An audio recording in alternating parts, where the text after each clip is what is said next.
barrage of nitwit things that come out of the White House. And, the deplorable situation at the border, southern border, continued mass shootings with no legislative response other than thoughts and prayers, environmental issues that we aren't addressing, repealing, this last week, Trump repealed the Clean Water Act. He said the water isn't clean anyway. Then this ridiculous Sharpie gate during the hurricane and election security. That's mostly what I'm going to talk about today. But on and on with all of that. In reality, I think most of us get the feeling that Congress is doing nothing at all. That's not true. The House of Representatives have continually been passing legislation, and it has to then go to the Senate. That's where the problem is. It's being held up in the Senate by the leader, Moscow Mitch. Last time I heard, Moscow Mitch was sitting on over 100 bills that have been passed by the House of Representatives, which he refuses to bring to a vote. As an aside, after 45's ridiculous offer to buy Greenland, Denmark offered to buy Kentucky.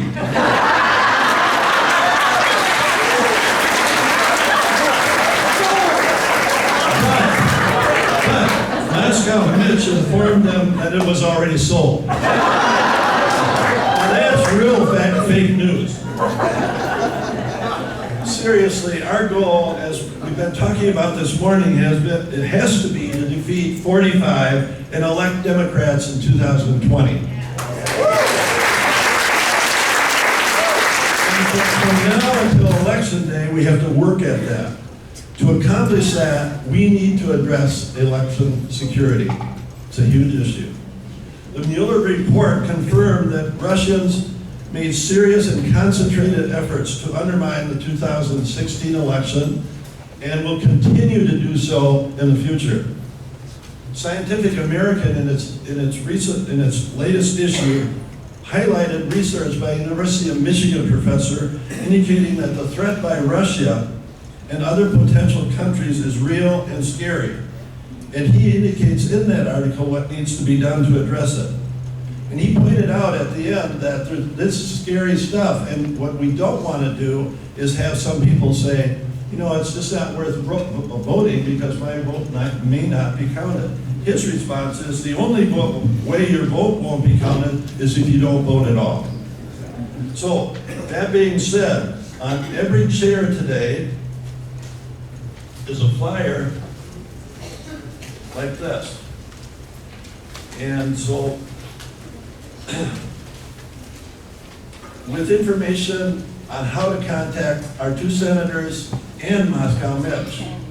So what we're asking people to do, and you can see at the back it has their contact information, is, and it addresses the issues in the House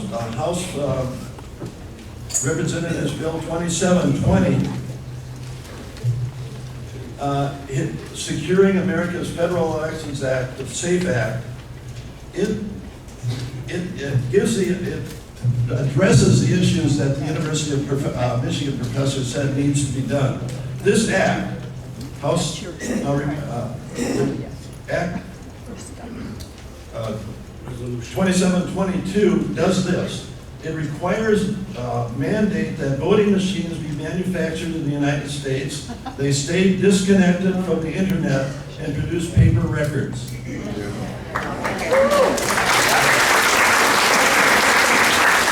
The SAFE bill provides an additional $175 million biannual appropriation for sustainment funds for maintaining election infrastructure. And third, a $5 million grant administered by the National Science Foundation to research accessible paper ballot verification methods. All of this is less than Trump spends on golf. I joke a little bit about it, but this is serious stuff. So what we're asking you to do is to take these papers. I don't want to see any on chairs when we go to clean up.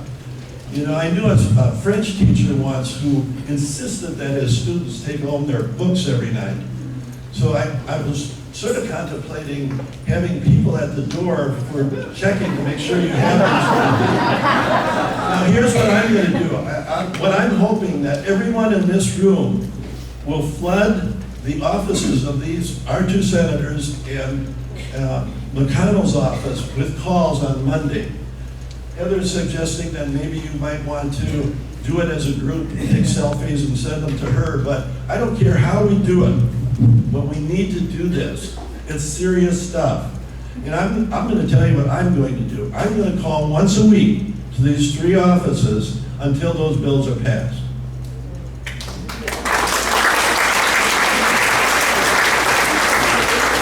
Now, we had a video of Senator Rubio has acknowledged that he believes that our 2016 election was interfered with.